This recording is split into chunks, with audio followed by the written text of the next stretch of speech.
আব্দুল্লাহ ইবনু মুগাফফাল রাদিয়াল্লাহু আনহু হইতে বর্ণিত, তিনি বলেন, রাসূলুল্লাহ সাল্লাল্লাহু আলাইহি ওয়াসাল্লাম বলেছেন, প্রত্যেক দুই আযানের মাঝখানের আযান ও ইকামতের মধ্যখানে সালাত আছে। প্রত্যেক দুই আযানের মধ্যখানে আযান ও ইকামতের মধ্যখানে সালাত আছে। এতে পর তৃতীয়বার বললেন, এই সালাত ওই ব্যক্তির জন্য যে আদায় করতে চায়, ওই ব্যক্তির জন্য যে আদায় করতে চায়। গ্রন্থ মিশকাতুল মাসাবি, হাদিস নম্বর 662, সহি বুখারি 624, মুসলিম 838, আবু দাউদ 1283, নাসাই 681। উবায়দা ইবনু সামিত রাদিয়াল্লাহু আনহু হইতে বর্ণিত, তিনি বলেন, রাসূলুল্লাহ সাল্লাল্লাহু আলাইহি ওয়াসাল্লাম বলেছেন, 5 ওয়াক্ত সালাত যা আল্লাহ তাআলা বান্দাদের জন্য ফরজ করেছেন, যে ব্যক্তি এই সালাতের জন্য ভালোভাবে ওযু করবে, সঠিক সময়ে আদায় করবে এবং এর রুকু ও খুশুকে পরিপূর্ণরূপে করবে, তার জন্য আল্লাহর ওয়াদা রয়েছে যে তিনি তাকে ক্ষমা করে দিবেন। আর যে তা না করবে তার জন্য আল্লাহর ওয়াদা নেই।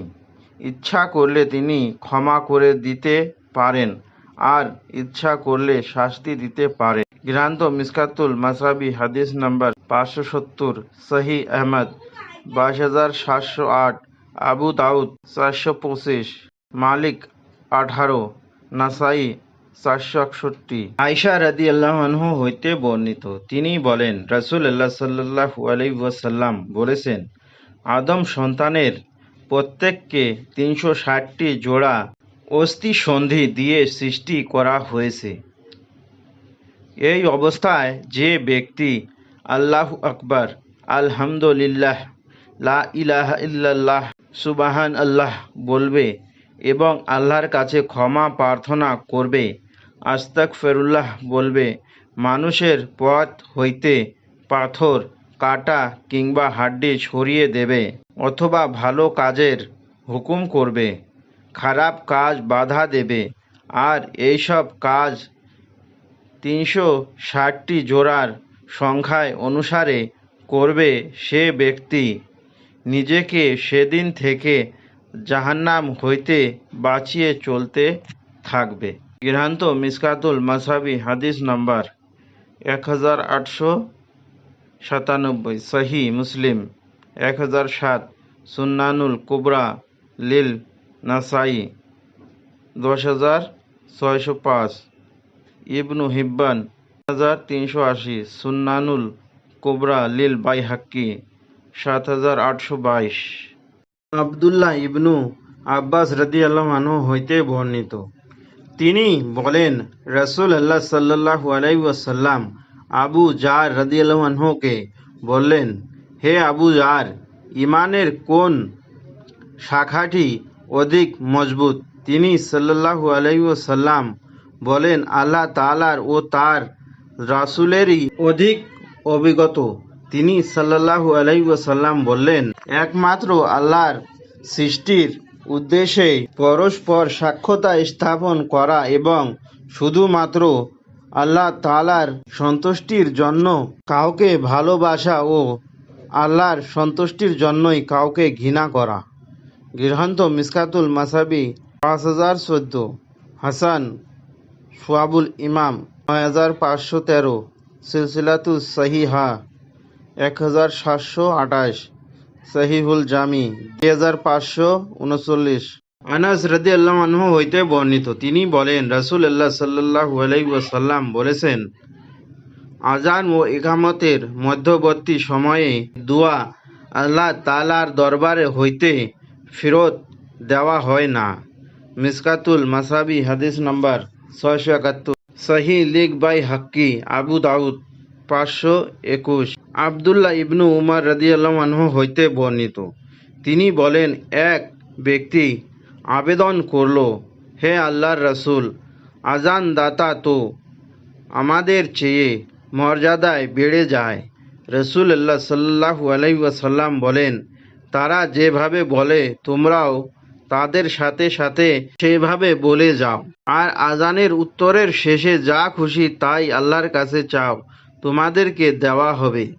গ্রন্থ মিসকাতুল মাসাবি, হাদিস নম্বর 673, হাসান সহি, আবু দাউদ 524, সহি আত তারগিব 256। জিলহজ মাসের প্রথম 10 দিন ইবাদতের শ্রেষ্ঠ মৌসুম। জিলহজ মাসের প্রথম 10 দিনকে আমরা যথাযথভাবে কাজে লাগাতে চেষ্টা করি। এই সময়ে যে কোনো ইবাদত যেহেতু আল্লাহর নিকট অধিক প্রিয়, সেহেতু এই সময়ে আমরা সকল ফরজ ইবাদত গুরুত্বের সাথে এবং আল্লাহর নিকট সর্বাপেক্ষা প্রিয় বাক্য 4টি: 1. সুবহান আল্লাহ, 2. আলহামদুলিল্লাহ, 3. লা ইলাহা ইল্লাল্লাহু ও 4. আল্লাহু আকবার। বেশি বেশি পাঠ, কুরআন তিলাওয়াত সহ যে কোনো সুন্নত নফল ইবাদত বেশি বেশি করার চেষ্টা করি।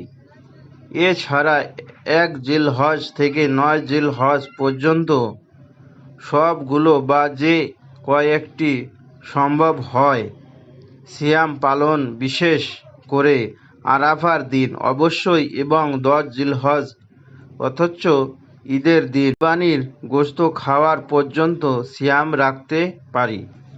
আব্দুল্লাহ ইবনে আব্বাস রাদিয়াল্লাহু আনহু হইতে বর্ণিত, তিনি বলেন, রাসূলুল্লাহ সাল্লাল্লাহু আলাইহি ওয়াসাল্লাম বলেছেন, এই দিনগুলি অথচ জিলহজ মাসের প্রথম 10 দিনের তুলনায় এমন কোনো দিন নেই যাতে কোনো সৎ কাজ আল্লাহর নিকট অধিক প্রিয়।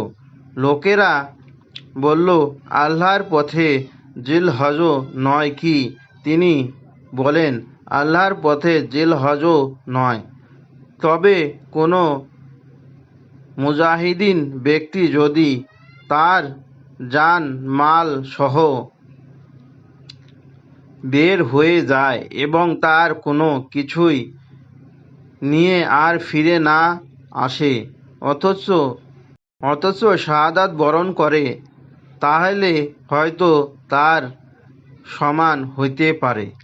গ্রন্থ রিয়াজুস সালিহিন, হাদিস নম্বর 1757, সহি বুখারী 969, তিরমিজি 757, আবু দাউদ 2438, ইবনু মাজাহ 1727, আহমদ 1969, দারিমি 1773। উমর রাদিয়াল্লাহু আনহু হইতে বর্ণিত, তিনি বলেন, রাসূলুল্লাহ সাল্লাল্লাহু আলাইহি ওয়াসাল্লাম বলেছেন, আল্লাহ তাআলার বান্দাদের মধ্যে কিছু লোক এমন আছে যে তারা নবীও নন, শহীদও নন, কিন্তু কিয়ামতের দিন নবীগণ ও শহীদগণ আল্লাহ তাআলার কাছে তাদের মর্যাদা দেখে ঈর্ষা করবে। সাহাবায়ে কিরাম জিজ্ঞেস করলেন, হে আল্লাহর রাসূল, তারা কারা? আমাদেরকে বলুন। তিনি সাল্লাল্লাহু আলাইহি ওয়াসাল্লাম বললেন, তারা সেই সব লোক যারা শুধু আল্লাহ তাআলার কুরআনের খাতিরে একে অপরকে ভালোবাসে, তাদের মধ্যে কোনো নিকট আত্মীয়তা সম্পর্কও নেই, তাদের পরস্পরের মধ্যে ধন সম্পদের লেনদেনের সম্পর্কও নেই। আল্লাহর কসম, তাদের মুখমণ্ডল উজ্জ্বল অথবা তারা স্বয়ং আলোকবর্তিকা হবে। তারা সেই সময় ভীত সন্তুষ্ট হবে না যখন সকল মানুষ ভীত সন্তুষ্ট হবে, তারা দুশ্চিন্তাগ্রস্ত হবে না যখন সকল মানুষ দুশ্চিন্তাগ্রস্ত থাকবে। এতে পর তিনি সাল্লাল্লাহু আলাইহি ওয়াসাল্লাম এই আয়াত পাঠ করলেন, অথচ সাবধান, নিশ্চয়ই আল্লাহর বন্ধুগণের কোনো ভয় নেই, তারা দুশ্চিন্তাগ্রস্ত হবে না। সূরা ইউনূস 10:62। গ্রন্থ মিশকাতুল মাসাবি, হাদিস নম্বর 5012, সহি আবু দাউদ 3527, সহি আত তারগিব 3026, আহমদ